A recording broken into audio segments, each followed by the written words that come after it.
On vous souhaite la bienvenue à ériclatour.com. Aujourd'hui, on fait un peu le bilan de vie ou de vie professionnelle de Jean Thouin, qui a dédié la vaste majorité de sa vie professionnelle au monde social et communautaire en mettant sur pied de nouveaux organismes, en dirigeant des organismes. Et le dernier qu'il a bien sûr dirigé, c'est bien sûr cet organisme qui accompagne les gens dans leurs plaintes vis-à-vis du réseau de la santé. Bref, c'est un grand humain qu'on rencontre. C'est l'heure de la retraite, mais peut-être pas tant que ça.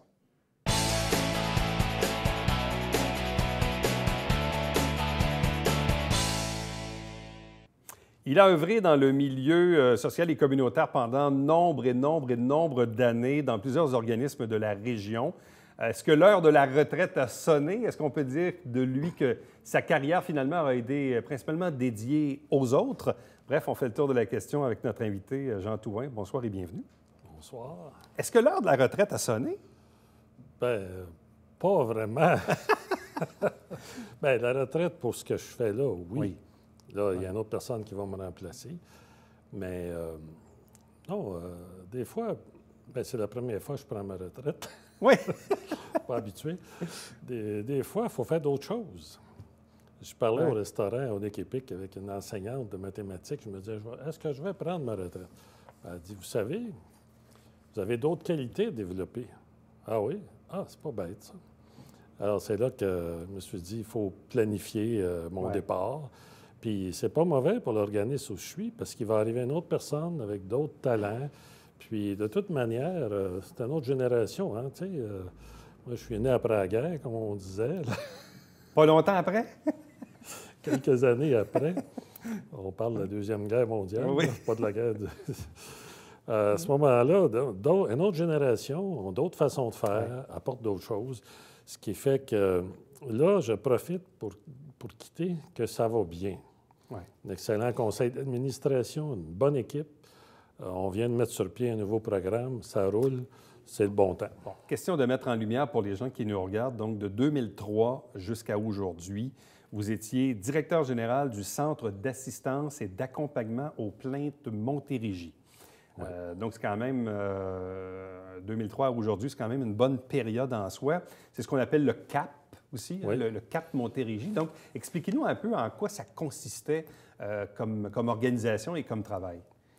Oui, en fait, moi, je l'ai fondé en 93. Ouais. Donc, ça fait 26 ans qu'on roule. Et puis, depuis 2003, je suis directeur. Là.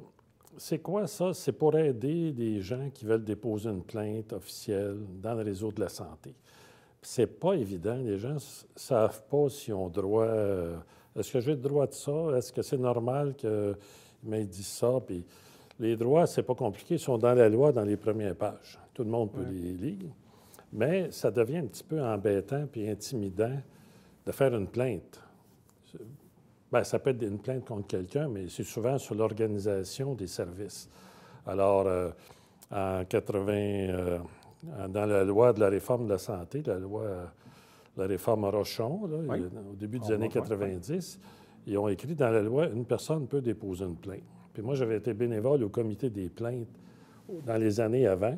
Donc, je connaissais un peu ce que les gens avaient besoin. Je me suis dit, bien, j'ai offert que je m'occupais des travaux communautaires pour les jeunes à l'époque. Je faisais 10 ans, je m'occupais d'un organisme communautaire. Là, je dis, je peux en développer une autre. C'est ce qu'on a fait. Donc, les gens, c'est beaucoup se rappellent. On a au-dessus de 1000 appels par année pour la Montérégie. Dans la moitié des cas, on peut au téléphone les diriger, les orienter, répondre « oui, vous avez le droit à ça » ou vérifier avec telle personne. Tu sais, ça rassure les gens. Parce que c'est délicat, c'est le domaine de la santé, donc ça nous touche personnellement. Si on n'est pas satisfait, bien, on veut savoir qu'est-ce qu'il faut faire. Puis les gens qui nous appellent, ce n'est pas des plaignards. C'est souvent une cause, une plainte raisonnable. Ouais. Puis dans à peu près 250, on divise 102, les autres peut-être 270, on fait un dossier de plainte, on ouvre un dossier au nom de la personne. Puis là, on l'aide à faire sa lettre de plainte, à cheminer ça à la commissaire qui est responsable dans l'établissement d'examiner ça. Puis au retour, si la personne n'est pas satisfaite, ça peut aller à la protectrice des citoyens. C'est vraiment les étapes. Parce qu'il y a tout un cheminement. Je me mets dans la peau d'un patient ou d'un membre d'une famille qui pense subir un certain préjudice. Et là, il va dire à l'infirmière ou au médecin ou je ne sais trop à qui, je veux porter plainte. Oui. OK, mais je ne sais pas, est-ce qu'on les aide un peu? Est-ce qu'on dit, écoutez, madame, monsieur, vous pouvez téléphoner ici, on va vous aider? Des fois, je peux vous dire aussi que c'est l'infirmière ou même le médecin qui va dire, bien là, portez plainte. Parce que ça ne marche pas. Là. On a un monsieur qui avait un besoin urgent, pas dans Saint-Jean, là, mais ça arrive ça, un besoin urgent au niveau du cancer. Puis là, il n'y avait pas de nouvelles, Il a rappelé le médecin a dit, ça n'a pas d'allure. Là, dans la réorganisation des services, ils ont oublié d'attacher des choses. Faites une plainte, monsieur. Pourquoi? Parce que si le médecin fait une plainte, bon, ça chemine, mais si c'est le patient qui fait une plainte, ça va à la commissaire aux plaintes, qui, elle, a une certaine autorité, qui est responsable de la protection des droits des usagers. Alors, puis il y a un cheminement à faire. Parce que dans les organisations, prenons de la santé, bon, autrefois, il y avait les régies qui sont devenues, bon, là, aujourd'hui, on a des agences, puis là, on a des centres intégrés. Bon, il y a eu beaucoup de brassage de structures, si on veut. Les structures, bon, on a éliminé les agences et les centres. Là, c'est des 6 maintenant, là, les centres intégrés. Souvent, les gens vont se sentir un peu comme David contre Goliath. Là. Ils vont dire, bon, OK, là, je vais porter plainte contre l'hôpital ou le CHSLD, mais honnêtement, qu'est-ce que ça va donner?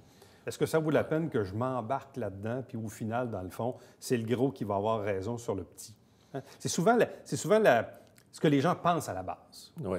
Puis des fois, des gens nous disent, j'ai travaillé dans le réseau, ça ne sert à rien. C'était une dame qui avait eu besoin d'avoir des services à domicile parce qu'elle avait été opérée, je pense, je ne me souviens plus, là. Puis là, elle fait sa plainte, puis elle avait reçu une réponse disant, bien, vous pouvez faire vos pansements vous-même. Les médecins, ils vous autorisent à faire ça. Ben oui. Moi, je ne trouvais pas que c'était une bonne réponse. Je dis, madame, vous pouvez aller à la protectrice des citoyens, dans ce cas-là. Ouais. Et elle, la protectrice, elle ne travaille pas dans aucun établissement. Là. Elle ne connaît personne. Elle n'a pas d'influence. Mais tu sais, moi, je trouvais que cette personne-là avait droit d'avoir quelqu'un à domicile qui vienne parce qu'elle ne pouvait pas se déplacer. Mais dans le réseau de la santé, est-ce que chaque établissement a une espèce d'ombudsman ou de commissaire aux plaintes? Ou bref, comment ça fonctionne? C'est un ou une commissaire aux plaintes. Puis je peux vous dire que pour Saint-Jean, Charlemagne, il y a une commissaire, c'est Louise Hardy. On l'a rencontrée avec son équipe. Elle s'occupe du territoire du 6 Montérégie-Centre. Puis c'est une personne qui a beaucoup d'autorité morale. Elle défend les droits des usagers. Elle a du poids. C'est pas la directrice. Elle est engagée par le conseil d'administration, mais elle prend au sérieux son rôle, puis elle fait l'examen, l'analyse de la plainte, puis elle peut faire des recommandations aux différents départements.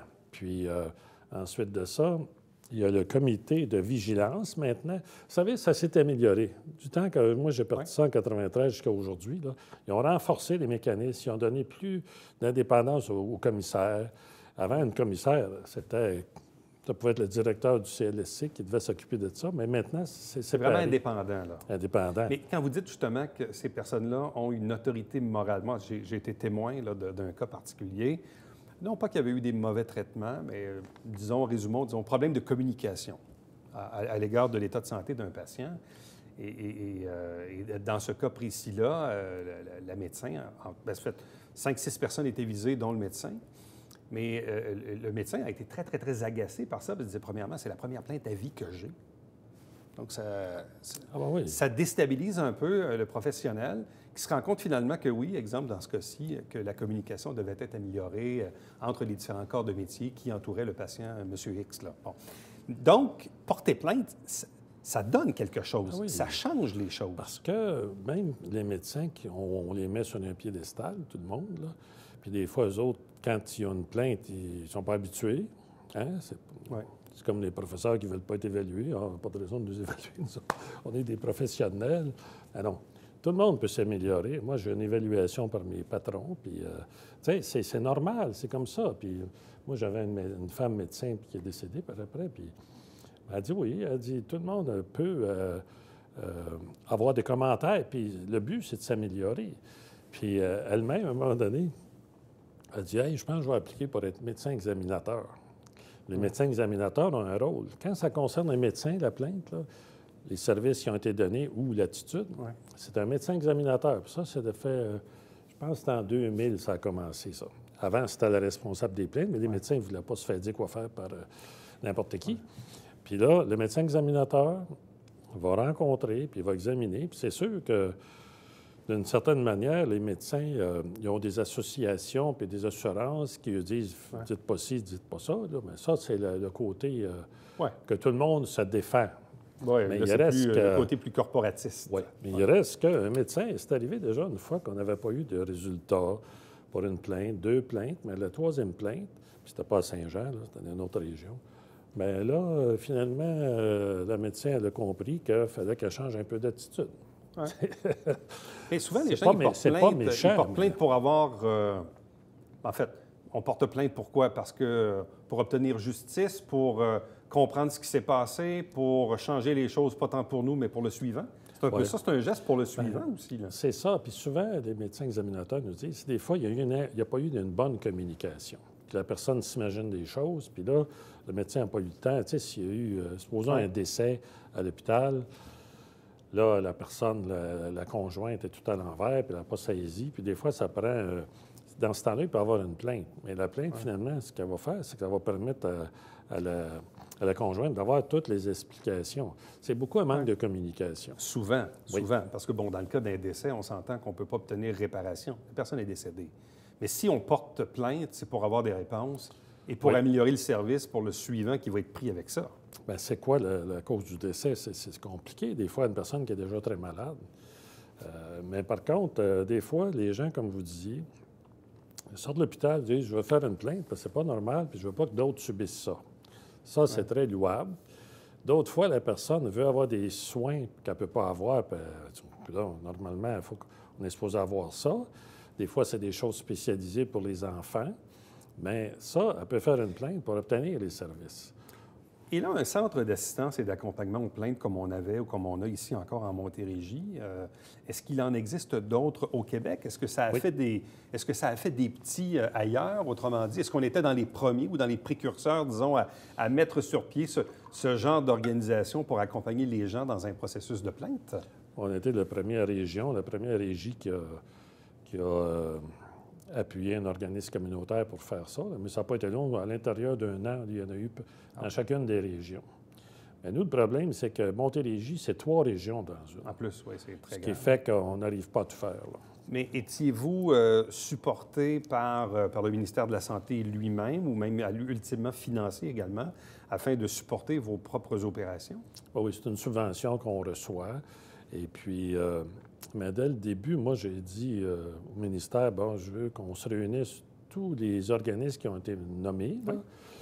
On a été nommés, nous, en avril, je pense. Puis, en novembre, j'organisais une rencontre de tout le monde parce que c'est une nouvelle fonction, un nouveau métier. Ça n'existe pas au Canada ni aux États-Unis. Oui. Comment on intervient, nous? La page est blanche, là. La page est blanche. Puis là, le ministère, on dit oui, c'est correct. Puis on avait rencontré le commissaire aux plaintes qui est maintenant le protecteur des citoyens. Là. Ouais. Puis on a eu certaines formations. Le ministère a payé des formateurs. Puis on s'est réunis, on a fait un regroupement pour pouvoir se parler, comme toutes les... Puis là, on a des réunions une fois par mois, puis on se voit une fois par année. Mais là, qu'est-ce qui fait, dans le fond, que vous avez mis sur pied l'organisme en 93, mais que vous en êtes devenu directeur général 10 ans après? Qu'est-ce qui s'est passé? Parce qu'autrefois, avant le Cap Montérégie, vous étiez au centre communautaire, la Corporation de développement communautaire du Haut-Richelieu. Donc, bref, qu'est-ce qui fait qu'on participe à la création d'un organisme et qu'ultimement, 10 ans après, on en devient le directeur? Non, mais je le suis devenu au départ. Au départ, je m'occupais avant des jeunes contrevenants pendant 10 ans. Oui, de 83 à 93. Là, j'ai débuté... Les travaux communautaires, là, entre autres, qu'on appelait dans le temps les travaux communautaires. Les travaux communautaires. Ça s'appelle Justice alternative. Justice alternative, oui. Et puis là, en 93, j'ai fondé le CAP, mais j'étais directeur pour partir ça pendant à peu près 5 ans. Mais là, après 5 ans, j'ai fait un burn-out. Je ne sais pas pourquoi. Mais je ne sais pas, à force d'entendre du négatif. Je ne sais pas, parce que dans le fond, votre quotidien, c'est d'entendre des plaintes, là. Oui. Il faut avoir la quoi de pareil, là, je veux dire, pour entendre perpétuellement des plaintes. Je trouvais que ça passe assez vite dans le réseau. Mais un réseau, c'est comme un paquebot, hein? Il y a du monde là-dedans. Ce qui est fait que... Ça vous a mené à l'épuisement? À l'épuisement. Ah oui, oui. Ah oui. Puis là, dans ce temps-là, je ne comprenais pas. Mais là, je suis allé faire d'autres choses. J'ai travaillé au Canadian Tire. Ah, le bonheur total. C'est des petites plaintes. Ça faisait 20 ans que je voulais avoir une quincaillerie. Ouais. J'étais allé travailler là. Puis après ça, je suis revenu à la CDC, la Corporation de développement communautaire, puis je connaissais tous les organismes. Et puis j'ai fait ça 2 ans. Puis là, je suis revenu parce que ça n'allait pas bien au Cap. Puis c'était mon bébé, ça. Puis quand le bébé ne va pas bien, bien, faut que papa s'en occupe. Ouais. Alors, de 2003 à là. Mais là, c'était ça. Ça a été... bien, moi, j'admire tous ceux qui travaillent dans le domaine des plaintes, là, mes collègues, les conseillères qui sont là à répondre, les commissaires aux plaintes, tout ce monde-là, les médecins examinateurs. Puis, c'est pas juste eux autres qui s'occupent des droits des usagers, les infirmières, les soignants, tout ce monde-là. C'est un travail très humain, mais aux plaintes particulièrement, c'est pas facile, là. Pas facile, puis ça demande une genre d'humilité. Nous autres, là, on fait juste d'aider les gens. C'est juste ça qu'on fait. Bon, parce qu'en même temps, quand les gens, des fois, les gens confondent, bon, porter plainte, c'est une chose, c'est dans le cadre, disons, d'un protecteur du citoyen ou d'un commissaire aux plaintes, mais à faire une nuance avec quelqu'un qui entreprend une démarche judiciaire en cause supérieure, au civil, pour obtenir réparation, etc., on n'est pas du tout là-dedans, là. Non. Nous autres, c'est plus que ce que dit la loi, là, qui nous a créé. C'est dans une approche de conciliation. Conciliation. Fait qu'on pose beaucoup de questions aux gens. On n'a pas de réponse, nous. Ouais. Fait qu'on les aide, les gens, à poser des questions pour avoir des réponses. Bon. Donc, directeur général du Cap Montérégie, disons, de 2003 à aujourd'hui. Là, maintenant, vous décidez de quoi? De prendre une retraite de ce job-là. Pourquoi? Oui. Parce que l'heure est venue? Parce que... Bien, l'heure est venue. La madame, elle m'a dit, va développer d'autres qualités. Ailleurs. Non, bien, pendant que je suis jeune, j'aimerais ça. Puis pendant que ça va bien, là, je peux quitter, puis je ne reviendrai plus. Là. OK. Mais auparavant, donc, à la Corporation de développement communautaire, mais aussi directeur fondateur de travaux communautaires du Richelieu. Là, on remonte dans les années 83. Mais encore là, vous étiez un peu précurseur en fondant un organisme qui existe toujours aujourd'hui, maintenant connu sous le nom de Justice Alternative. J'étais un peu un genre d'entrepreneur social. Oui, entrepreneur social, c'est un bon terme. Bien, j'avais travaillé... je suis revenu en 82 à Saint-Jean, puis je travaillais comme machiniste à Saint-Hubert. Puis j'ai été président du comité promoteur pour un CLSC en 82. Puis après ça, en 83, j'ai eu ce travail-là. Mais je trouvais ça important qu'on ait un CLSC pour l'aspect prévention de la santé. Tu sais, c'est quelque chose qui n'est pas très populaire, la prévention, là. C'est pour ça, moi, que je voulais qu'on ait un CLSC. Tu sais, qui s'occupe de prévention de la santé au Québec? Les FADOC pour les aînés, la voix qui fait courir les enfants dans les écoles, le monsieur qui est venu tantôt, qui marche avec le monde. Tout le monde s'occupe de prévention de la santé. Le gouvernement fait quoi, lui? On dirait que... C'est pour ça que je voulais qu'on ait un CLSC dans le temps. Fait que je me suis impliqué, puis j'ai fait beaucoup de bénévolat, surtout dans mes plus jeunes années. Mais c'est ça aussi parce que, bon, là, dans les, disons, on remonte loin quand même, dans les 30 à 40 dernières années, majoritairement, votre emploi du temps a été consacré à diriger ou à travailler auprès d'organismes à vocation sociale ou communautaire. Depuis 1983, Donc, la majeure partie de votre vie professionnelle, elle s'est passée là. 36 ans. À aider les autres. Oui. Ah oui, mais je suis comme ça. Puis tous ceux qui travaillent dans le domaine social, on est comme ça. Puis avant, j'étais enseignant. Aussi. 5 ans dans le dessin technique, parce qu'avant ça, j'avais été machiniste. Mais avant ça, j'avais été animateur scout, des pionniers, là, les ados. Là. Alors tout ça, quand j'étais machiniste, j'étais animateur. J'étais machiniste à la Seigneur, puis j'étais animateur scout pionnier. Mais je suis allé après ça faire de la pédagogie, enseigner. Mais j'avais derrière la tête l'idée d'aider les jeunes, pas en lui disant quoi faire dans l'enseignement, mais en faisant en sorte que le jeune fasse des expériences, puis ça développe lui-même. C'est ça que j'ai réalisé aux travaux communautaires, parce que ça faisait réfléchir le jeune. Puis le jeune travaillait avec d'autres, avec des bénévoles. Puis ça, c'est important. Les jeunes ont besoin, des ados de 15-16 ans, là, dans ce temps-là, je ne sais pas si c'est encore comme ça, mais je pense que ça n'a pas changé. Ils ont besoin de motivation. Il y a besoin d'encouragement. Tu sais, les filles savent plus ce qu'ils veulent faire, mais les garçons ne savent pas trop. Les travaux communautaires, là, quand on regarde ça avec le recul, qu'est-ce que ça a donné au juste? Bon, on est beaucoup dans un principe de société qui prône la réhabilitation, évidemment, ou la réparation. Qu'est-ce que ça a donné aujourd'hui avec le recul, ou qu'est-ce que c'est devenu aujourd'hui, les travaux communautaires? Parce que c'était ça, quand j'ai entendu parler en 82, là, j'avais un travailleur social comme voisin, puis il me dit « Ah, bien ça c'est nouveau. Ça permet aux jeunes de réfléchir. Il fait des travaux d'utilité publique. Donc, il apporte de quoi. Il compense un peu pour les troubles qu'il a pu faire chez une personne, mais on s'entend que 85 des ados, à un moment donné, ils ont fait des mauvais coups. Même moi, qui est un enfant tranquille, j'en ai fait. Alors, qu'est-ce qu'on fait avec ces ados-là? Bien, il y en a 2 qui se sont fait prendre. Les autres, ils ont fait des travaux communautaires. Puis là, ils réfléchissent. Puis les autres ne sont pas fait prendre, ils réfléchissent aussi. Tu sais, c'est la maturité, là. C'est ça que ça a apporté. Puis j'ai vu un homme, quand j'étais au Canadian Tire, il me semble, je vous connais, vous. Oui, j'ai vu ta mère la semaine passée au magasin. Puis, c'était vous, le gars des travaux communautaire. Il dit, ouais, bon, c'était un des premiers que je m'étais occupé. Il dit, là, j'ai des ados. Puis j'ai de la misère. C'est normal. Oui, le cycle de la vie. Puis tous les gens qui nous aidaient, c'est ce que je trouvais merveilleux dans ce travail-là. Tout le monde nous aidait. Quand on dit donc 36 ans de vie professionnelle consacrée, évidemment, à des organismes à vocation sociale communautaire, mais aussi toute forme d'implication sociale. Bon, on parlait tantôt des scouts, mais on peut parler également de Centraide, la coop d'habitation, Bénévoles aux Jeux du Québec, la Fondation Héritage. J'en passe aussi, médiateur citoyen, la fameuse médiation citoyenne, un autre truc dans lequel vous avez bossé un peu, bref. Il y a 10 ans, mais là, j'ai recommencé à en faire. Ah oui, la médiation citoyenne? Oui, avec Justice Alternative. Donc, vous êtes toujours dans les plaintes puis les règlements de conflits? Non, mais j'aime ça, que les gens puissent... se parler? Les chicanes de voisins, là, ça existe partout. Puis de réussir à se parler puis à améliorer les choses, moi, j'ai du plaisir avec ça. C'est drôle, hein? Ah oui? Ah oui. Vous éprouvez du plaisir à asseoir 2 personnes qui ne s'aiment pas bien, qui ont des troubles? Les gens ont de l'allure, hein, puis s'ils peuvent se parler, ça va s'améliorer.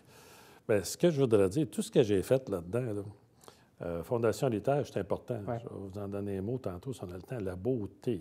La beauté, c'est... Moi, je ne suis pas un gars, je n'ai pas d'oreille. Hein. La musique, moi, quelqu'un me dit, t'as-tu vu tel film? Il y avait une belle musique. Ah, il y avait de la musique? Je ne connais pas ça. Mais la beauté des choses, ça, j'aime ça. Puis dans la Fondation Héritage, c'est un peu ça. Mais tout ça, ce que j'ai fait, là, ça m'a permis de me développer. Tu sais, c'est un enchaînement. Plus jeune, je n'avais pas beaucoup de confiance, je ne parlais pas beaucoup. Ma mère a dit, à un moment donné, tu t'es mis à parler. Mais oui, j'étais prof, là, je parle.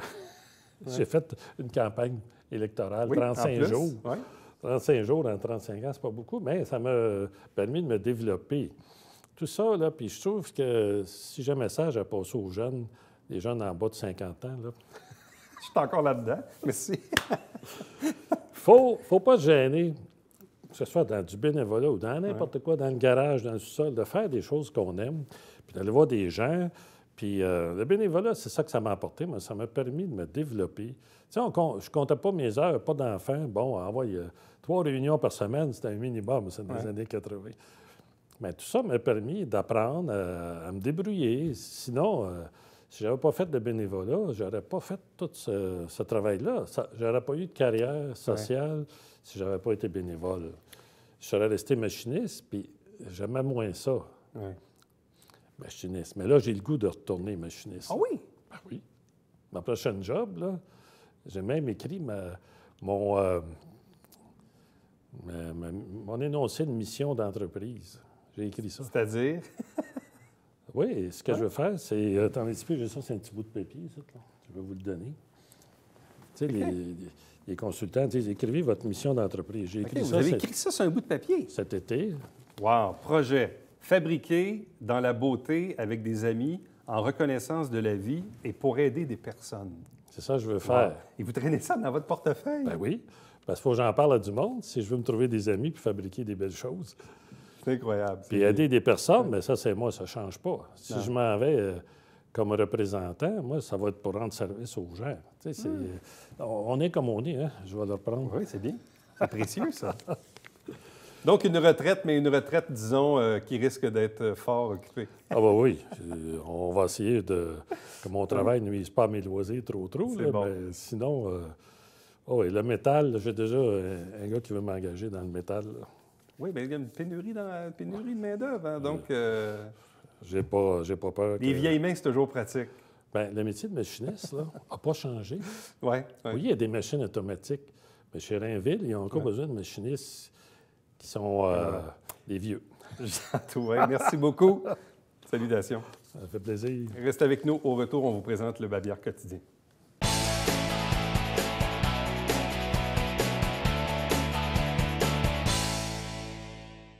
Mesdames et messieurs, bonjour et bienvenue à La Justice entre nous. Mon nom est Serge.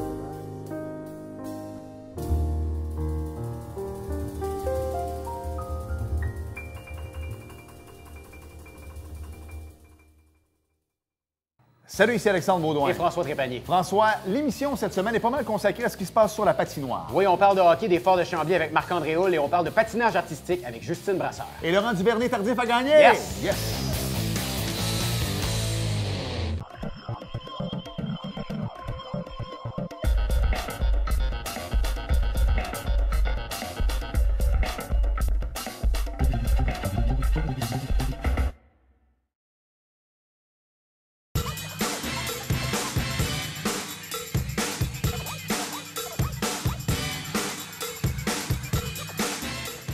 Dimanche, 9h30, Télé Bingo, on vous attend.